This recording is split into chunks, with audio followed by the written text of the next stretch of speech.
pimpinan di Kecamatan Kawali dan sekitarnya yang kami hormati, para undangan sekalian yang kami hormati Pak Kadif Makmun dan teman-teman sekalian jajaran sekretariat KPU Kabupaten Ciamis. Innal hamdalillah nahmaduhu wa nasta'inuhu wa nastaghfiruh wa na'udzu bika min syururi anfusina wa min sayyiati a'malina. Allahumma shalli wa sallim ala sayyidina Muhammad wa ala alihi wa sahbihi ajma'in. Izin saya berdiri dan nampaknya slide-nya close. Saya diamanai sebagai Kasubag Hukum dan SDM Sekretariat KPU Kabupaten Ciamis untuk memberikan beberapa butir penjelasan berkenaan dengan kebijakan pembentukan badan ad hoc khususnya PPK PPS, termasuk bentuk KPPS dan gambaran pantahnya. Bapak Ibu sekalian, saya mulai dari mana? Karena biasanya kalau pembentukan ini sama saja. Saya mulai dari yang baru berkenaan dengan persyaratan. Jadi persyaratan PPK PPS yang baru itu satu, tidak mengandung batasan periode 2 periode. Biasanya ada tidak pernah menjadi penyelenggara dalam tingkatan yang sama 2 periode. Syarat ini ditiadakan. Yang kedua yang baru biasanya hanya batas usia minimal 17. Sekarang ada batas maksimalnya. Tapi untuk KPPS ada batas usia maksimal, itu pun kalimatnya bukan larangan full, tetapi sebutannya diutamakan yang usianya 17 sampai dengan 55 tahun menjadi KPPS. Bapak-bapak dan ibu-ibu sekalian, ini adalah bagian dari hasil evaluasi dari penyelenggaraan yang lalu. Sebagaimana kita ketahui, pemilu yang lalu ada sekian orang meninggal dunia, sebagian patut diduga karena memang ada penyakit bawaan. Yang kedua, bebannya cukup besar, panjang waktunya, dan hasil identifikasi ternyata dari 1.000 sekian yang meninggal. Ya, meski demikian, KPU RI tetap memberi peluang yang senior untuk ikut berpartisipasi. Citizen senior itu tetap, hanya kalimatnya tadi diutamakan yang 17 sampai dengan 55 tahun. 56 gimana Pak? Kurang lebih sama itu. Kurang lebih sama, masih boleh kira-kira gitu ya. Yang agak susah itu kalau 70, 75, ya kita yang muda-muda ini masa mengamanati orang tua 70 tahun jadi KPPS. Rasa-rasanya kita berdosa gitu kan. Meski demikian, jika kemudian dalam perkembangannya sulit dihindarkan, maka tadi catatannya bukan larangan full, tetapi mengutamakan yang usianya 17 sampai 55 tahun. Mengiringi itu pula hak PPK, anggota PPK, hak anggota PPS beserta sekretariat PPK dan sekretariat PPS ditambah vitaminnya. Jadi asupannya ditambah, karena itu honorariumnya rencana dinaikkan. Sudah terbit izin dari Kementerian Keuangan untuk ketua PPK ya. Asupan kesejahteraan ini terasa sehingga bekerja dengan penuh rasa bahagia, kira-kira begitu. Karena kadang-kadang kalau stres, ya cepat mati memang. Agak meleleh Pak. Apalagi kalau sudah di bawah tekanan. Kalau tekanan membawa kenikmatan nggak apa-apa ya. Ini tekanan membawa kesusahan, jadi memang menekan. Atas. Enak ditekan atau enak digulung? Karena menjadi PPK dan PPS itu kalau tidak mempan dengan godaan, ya dengan tekanan. Naik dikit dari tekanan ya ancaman. Naik dikit dari godaan rayuan, ya kira begitu ya. Jadi memang karena itu di syarat yang ini Bapak Ibu sekalian masih ada yang terkait dengan integritas, independensi itu masih ada. Yang kemudian syarat ini dimaknai, nanti kalau Bapak Ibu saya tidak tampil, di situ tertulisnya syarat yang terkait dengan integritas itu di dalamnya termasuk satu, tidak dalam satu ikatan perkawinan dan tidak pernah diberi hukuman oleh DKPP atau diberhentikan dengan tidak hormat sebagai penyelenggara. Itu maknanya, tapi itu tidak muncul secara tertulisnya. Hanya maknanya bahwa syarat integritas, independensi dan mandiri berkemampuan berkarakter kuat, itu maknanya itu.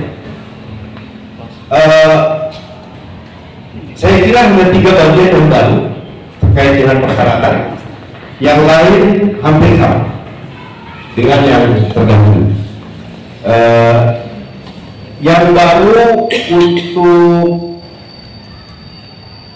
PPS, kalau syarat pendidikan SMA, karena menjadi PPK dan menjadi PPS itu SMA. Kalau menjadi PPS SMA sudah tak ada lagi di desa, maka dapat dikecualikan. Yang repot kalau dari awal sudah dikecualikan, nah itu nggak benar. Karena itu harus ada pembuktian berita acara dari KPU, PPK, disaksikan oleh para pimpinan di tingkat kecamatan atau tingkat desa. Nyata-nyata memang di desa kita sudah tidak ada tempat SMA yang memenuhi syarat untuk menjadi penyelenggara. Saya tidak yakin kalau di Kawali dan sekitarnya ini SMA-nya kurang. Mungkin yang di tempat tugas saya yang lama masih banyak, karena anak SMA itu satu desa paling 7 orang. Jadi kalau jadi TPS, apalagi kalau jadi PPK, stoknya kurang. Tapi kalau di Kawali saya percaya itu bukan persoalan, mudah-mudahan demikian. Kecuali kalau lagi pada di Bandung semua, atau lagi kemana gitu. Itu menyangkut persyaratan dan sekaligus gambaran hak berkenaan dengan honorer itu, dan itu sedikit baru. Yang lain sama, biaya operasional, perkantoran, ini kurang lebih sama.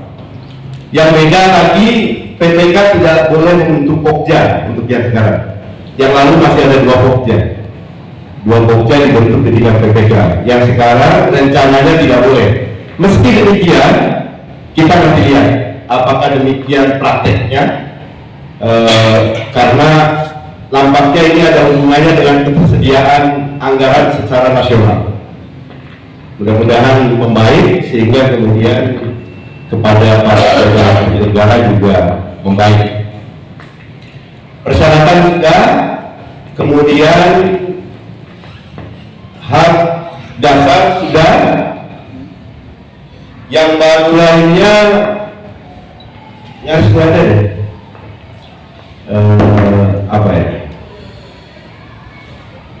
Nanti Bapak boleh menyambung dengan bertanya tanpa harus di sesi pertanyaan, kecuali nanti untuk dengan Bapak. Jadwal pembentukan di rancangan terakhir PPK akan dibentuk tanggal 20, mulai tanggal 20 bulan ini, insya Allah sampai dengan 16 Desember. Nanti 18 Desember PPS dibentuk. Oh iya, yang baru juga cara mendaftarnya itu melalui aplikasi AKDA, Sistem Informasi Anggota KPU dan Badan ad hoc. Jadi baik PPK, PPS maupun KPU kabupaten itu akan mendaftar melalui aplikasi ini. Cukup sederhana, Bapak Ibu sekalian. Secara dokumen yang disiapkan, yang pertama tentu fotokopi KTP itu 1, kemudian nanti ada set surat pernyataan. Di aplikasi sudah disediakan, tinggal di download, diisi, ditandatangani, diunggah, di upload kembali. Yang penting kemudian saat ini simulasi dan uji coba sedang dilakukan, dan mungkin pekan ini akan ditutup seiring dengan proses pendaftaran akan dimulai. Jadi yang sudah merasa mendaftar lagi, karena kemarin simulasi dan uji coba, baik uji coba beban, uji coba kestabilan jaringan, uji coba fitur, itu semua kemarin dipraktekkan. Dan nanti tanggal 20, insya Allah tadi malam sebenarnya sudah dicek dan mulai agak trouble, ditutup. Saya sebagai admin di Kabupaten Ciamis juga mulai sulit aksesnya, karena memang mau di reset ulang semuanya. Nanti tanggal 20, seiring dengan pengumuman pendaftaran, sudah boleh mendaftar. Siapkan dokumennya.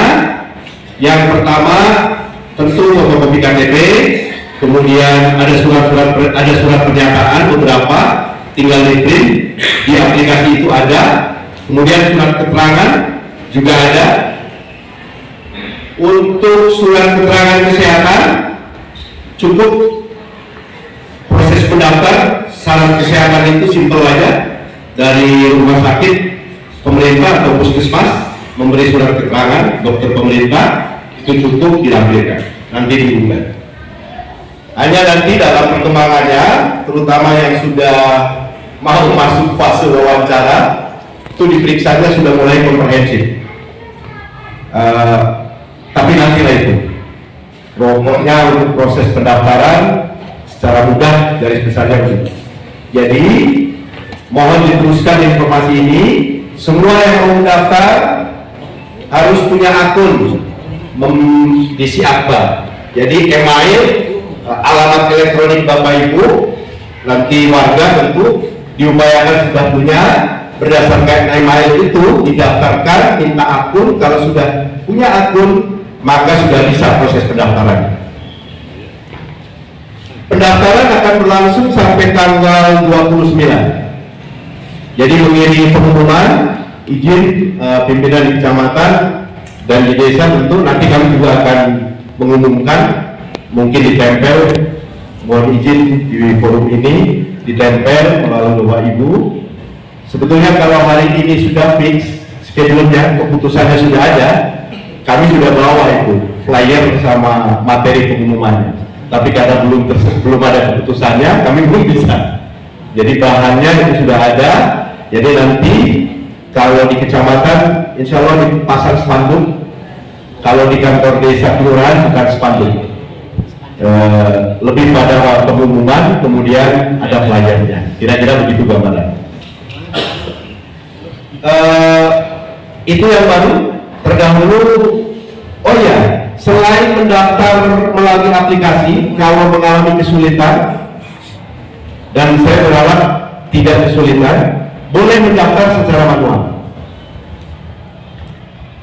Sebelum datang ke kantor KPU Kabupaten Ciamis, sebaiknya ada anak atau teman yang membantu untuk menyiapkan dokumen administrasinya. Karena sebagaimana kita ketahui, paling kurang ada 8 aplikasi sistem teknologi informasi di lingkungan KPU yang akan dipakai di dalam tahapan kali ini, termasuk Sidali, itu berbasis teknologi. Karena itu Bapak Ibu tentu bisa bayangkan kalau kemudian PPK-nya tidak punya email atau PPS-nya tidak punya alamat elektronik. Karena itu pendekatannya mudah-mudahan hindarilah ke meja kami untuk dibantu secara langsung. Kalau perlu sebelum datang ke meja kami, datang aja ke meja yang lain. Siapa tahu buat emailnya belum punya dan seterusnya. Meskipun saya percaya kalau di Ciamis semua itu setiap kita punya alamat elektronik.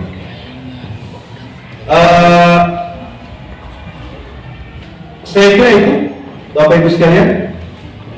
Nanti saya tidak bisa tunjukkan, tapi saya kira sudah bisa dilihat si akta itu di HP Bapak Ibu, itu sudah bisa. Kalau mau latihan sekarang juga masih bisa latihan simulasi. Itu bagian PPK dan PPS. Mohon diteruskan informasi ini, meskipun saya tahu bapak-bapak dan ibu sekalian tidak dalam posisi mau mendaftar, ataupun kalau ada yang mau mendaftar tentu kami sangat terbuka dan gembira. Tapi jika pun tidak, mohon diteruskan informasi ini. Apalagi kalau ada warga desa yang diharapkan didorong untuk menjadi PPK atau menjadi PPS, teruskan informasi ini. Yang kemudian penting dan terkait dengan Bapak Ibu sekalian, tentu bagian yang kedua yang ingin saya sampaikan, yaitu sekretariat. Jadi kesekretariatan PPK dan kesekretariatan di PPS. Bapak Ibu sekalian, untuk sekretariat PPK nanti prosesnya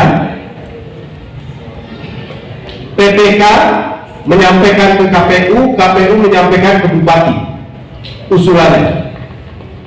Tentu PPK kalau mengusulkan komunikasi dengan Pak Camat, kira-kira begitu ya, atau Bu Camat. Pokoknya jajaran kecamatan diajak juga komunikasi. Nggak boleh PPK-nya kemudian, karena 7 hari Pak, setelah dilantik PPK, setelah dilantik PPS, pelantikan PPK diagendakan tanggal 4 Januari. Tanggal 4 Januari sampai dengan tanggal 7 Januari itu pelantikan. Nanti 7 hari setelah pelantikan, harapannya PPK sekretariatnya sudah terbentuk. PPS juga demikian. PPS nanti akan dilantik setelah tanggal 16 Januari. Harapannya 7 hari setelah pelantikan, sekretariat PPS juga terbentuk. Kalau PPK, urutannya tadi, PPK melalui KPU menyampaikan ke Bupati usulannya, kemudian Bupati akan menyetujui atau tidak menyetujui. Usulannya 3 personel, 3 nama untuk sekretaris PPK dan 4 nama untuk staf pelaksana PPK. Jadi staf pelaksana itu 2, nanti diambil 2. Kalau sekretaris itu 1 dari 3 calon. Kira-kira begitu gambarannya. Untuk PPS kurang lebih serupa, yaitu bersama kepala desa lurah itu melakukan. Khusus untuk sekretariat PPK PPS, Pak Desa dan Pak Lurah juga menetapkan. Jadi kepala desa membuat keputusan, nanti disampaikan ke KPU, KPU juga membuat keputusan atas dasar dari keputusan desa dan lurah. Prosedur detailnya nanti kami akan sampaikan ke Bapak Ibu sekalian kalau keputusan KPU-nya sudah turun. Jadi salah satu kesulitan kami hari ini mensosialisasikan tanggung, karena sedikit lagi sebetulnya keputusannya mau turun tapi belum turun-turun. Tapi alurnya kira-kira begitu, tidak akan terputus antara PPS atau PPK di dalam membentuk sekretariat dengan aparatur di kecamatan maupun aparat di desa kelurahan. Yang lain, sekretariat PPS adalah pegawai yang bekerja di lingkungan desa kelurahan, baik ASN maupun non ASN. Sama personilnya, sekretaris, 2 staf. Kalau PPK, Bapak, sekretariat PPK itu ASN non ASN di lingkungan pemerintah Kabupaten Ciamis, bukan yang bekerja di kantor kecamatan. Jadi makanya mandatnya digeser ke Bupati.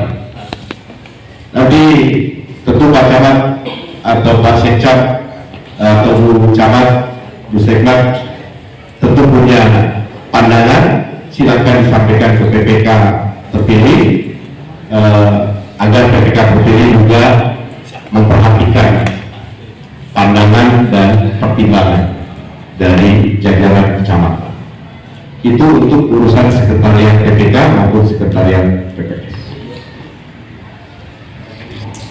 Ada yang lain ingin didengar?